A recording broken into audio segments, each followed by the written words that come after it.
with that, I'll request my next panelist, Ingleton Liburd, General Manager Cricket Canada, to say a few words on how he foresees the cricket. He is, by the way, a big round of applause, he is an ex-Canadian national captain of the team as well.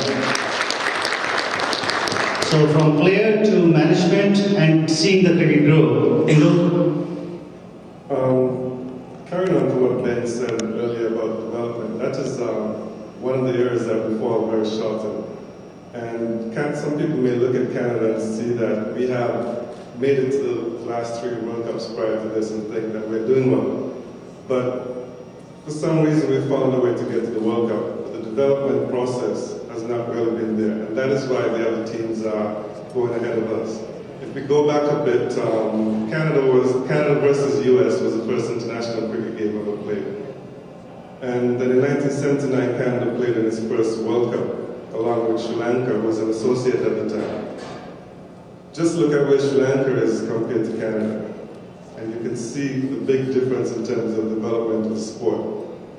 So every time I think about that and see the countries that have gone ahead of us, and as Mukesh said, as a player, and playing against some of these countries like Ireland, who's now the top associate, and to see where they are compared to Canada, it really hurts because back in the times when I was playing, Ireland was nowhere close to us.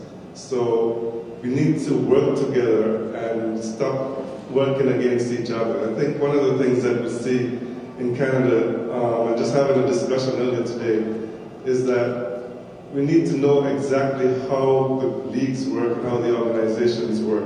Because everybody's trying to do its own thing, have a league, make a fast buck on cricket, CT20 cricket, thinking, okay, this is the way to make a lot of money, and not thinking about the development of the sport.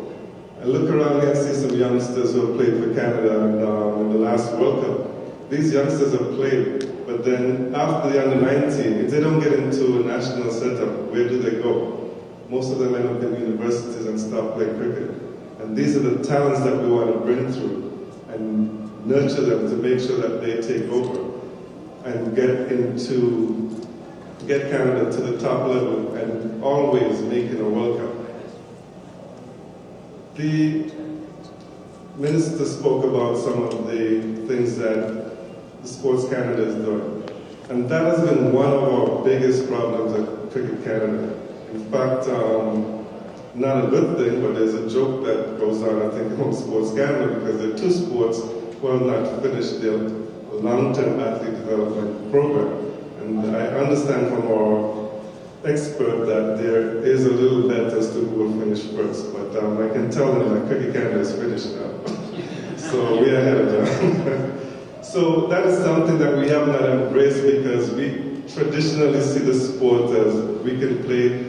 Persons are migrating here. The sport is, as we said now, primarily Asians are playing. Back when I played, it was a mixture of, you had persons from England, Australia, the West Indies, but now it's primarily Asian. People like Kanti used to be an umpire in there, then he's still our umpires coordinator. So these guys have come through from the bottom to the top at this point. So we need to find a way to get other Canadians, not just wait for, I'm not sure it's a great term, but I usually say, we can't wait for the boat to come, for the next good cricketer or something like that. We need to develop players from here. There are a lot of you that have kids here are very, very talented. I've watched the under-15s, the under-17s, and we have some talent. We have one youngster over there, Aswan Khan. He played in the Canada under-17 team. And he's got an opportunity now where he's going down to Barbados on an ICC development program. And there are 5 of the top youngsters in Canada that are going there. And through ICC and Cricket Canada combination, he's going to get an opportunity to be seen by CPL people, so he can get a junior CPL contract as well. And these are the kind of development things that we want to see.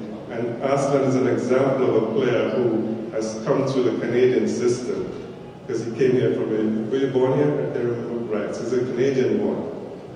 So this is a good example of a player who we don't have to wait for someone to migrate here.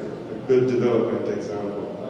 So these are the things that we want to see coming through. Not that we're saying we don't want persons to migrate and we want the best players, but the development and the grassroots development programs are what is going to drive Canadian cricket in the future.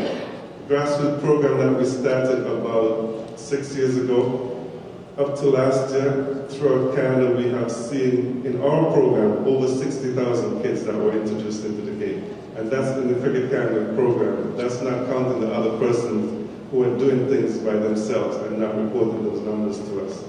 Just this year alone, in the first half of the year, Cricket Canada's schools program introduced sport in the Catholic schools to over 17,000 kids. And that's in combination with a program with ICC. So we're working very closely with ICC to get the grassroots going, and hopefully we can now get those players onto the field. And I know Sanjay Joshi, who's a TND junior coordinator, is working to get an under-11 program, some 10-10 cricket. So hopefully these will develop into the future generation of Canadian players.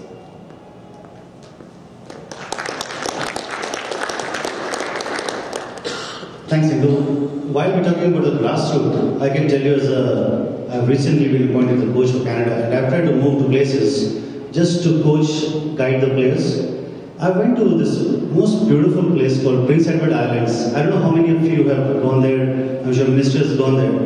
And such a small place. Eddie was there, and will you believe such a beautiful cricket ground they have with side screens and electronic scoreboard and everything in a place Prince Edward Islands where I think 100,000 is the population there of the entire place.